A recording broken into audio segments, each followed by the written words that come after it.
Hi, my name's Graham Foster. I'm the author of Stop Smoking with Release for Life.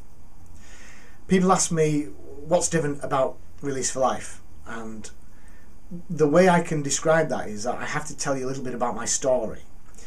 I was a chain smoker for many years. I tried every single method. I tried hypnotism, I tried acupuncture, I read all the books, read all the videos, tried patches, you name it, I tried it.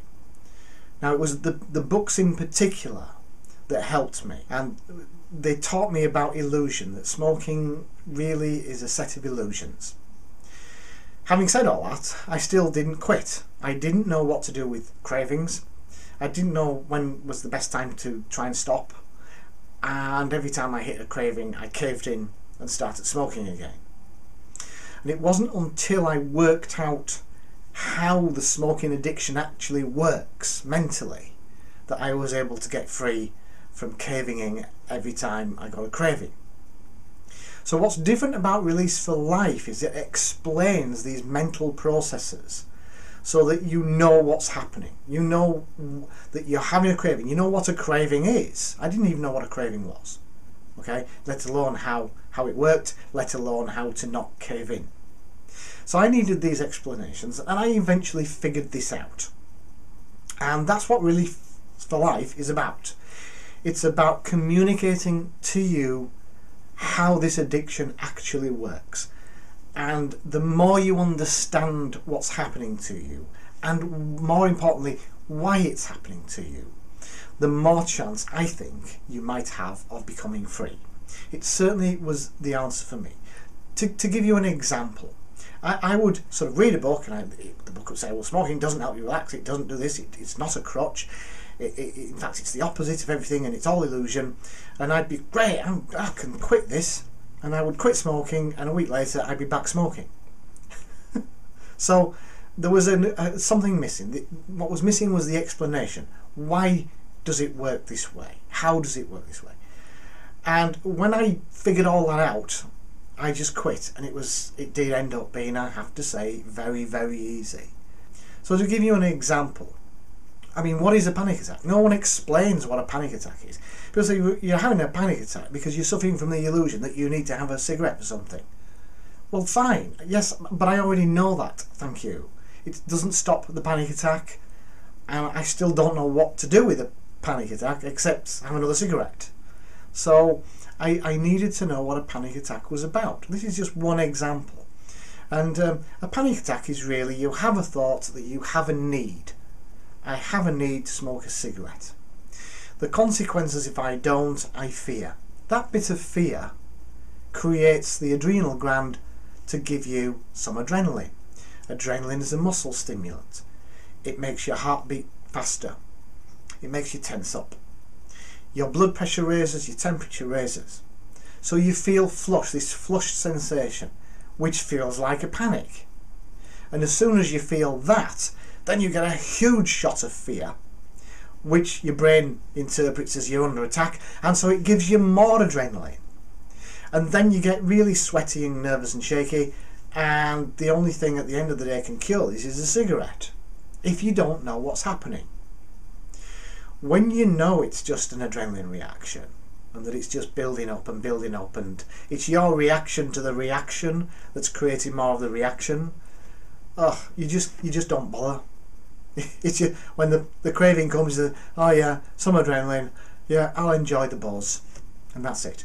So for me, it's understanding the processes. Why, for example, do I think cigarettes help me relax? The other products, the other books on the market, they explain to you cigarettes don't help you relax. It's an illusion. But they don't explain how you've ended up with this illusion.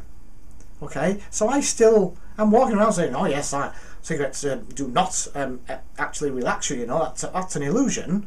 And I read this in that last Stop Smoking book that I bought, but you know, I haven't a clue why it's an illusion. Why have I got that illusion? Am I stupid or something? But either way, how am I going to relax without a cigarette? So although, yes, I understand it's an illusion, I don't know why it's an illusion, and I need to know why. Okay, I need to know how it has come about that I believe that inhaling a bunch of toxic fumes helps me relax. Yeah. Now, once I know how that illusion works, then I'm fine with it. So that's what Release for Life is about. It's about explaining the how. The other thing Release for Life does, I think, which is different from all the other products on the market, is that it teaches you a method by which you can deal with cravings after you've stopped smoking. It's not saying once you've stopped you'll never have a craving again. What it's saying is that you'll have cravings, they're good to have, bring them on, because then you can practice the technique and you learn the technique while you're going through the Release for Life Stop Smoking plan. So the cravings are not a problem. So it does two things: explains how everything works, how the addiction works, and it sets you up with a method by which you can deal with all future cravings. That's essentially the difference between Release for Life and most of the other products on the market. Now, why do I think this will work? Who am I? What sort of qualifications do I have? Well, obviously I've got my story, and obviously I've done a lot of studying of all the non-smoking material since I've tried everything.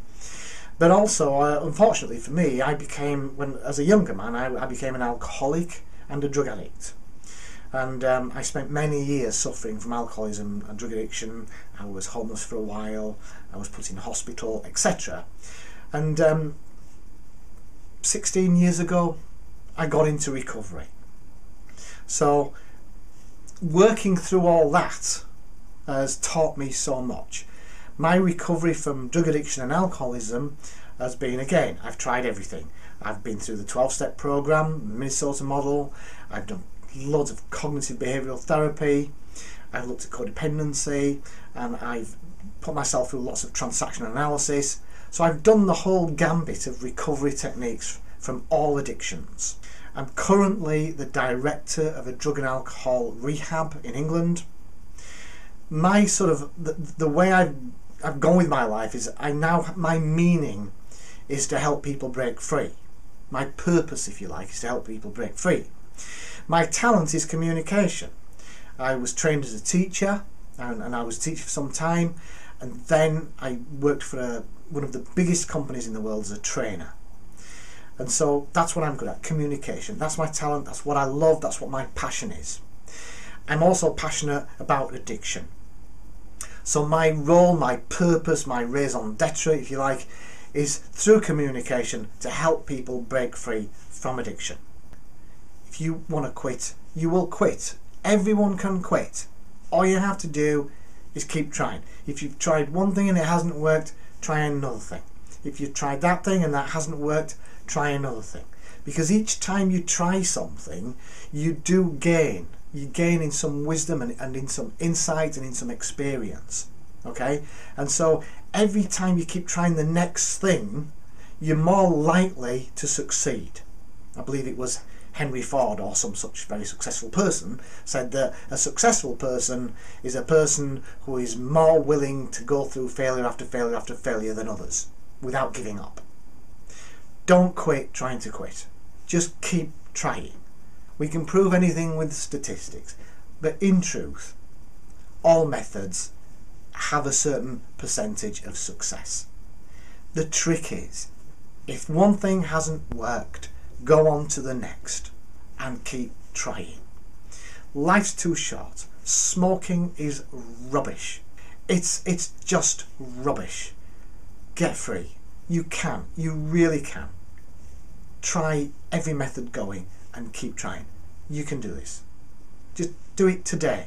Just forget about objection. Oh, what if? Just keep trying. You are worth it. You can do this. I wish you the very, very best. I wish you your freedom.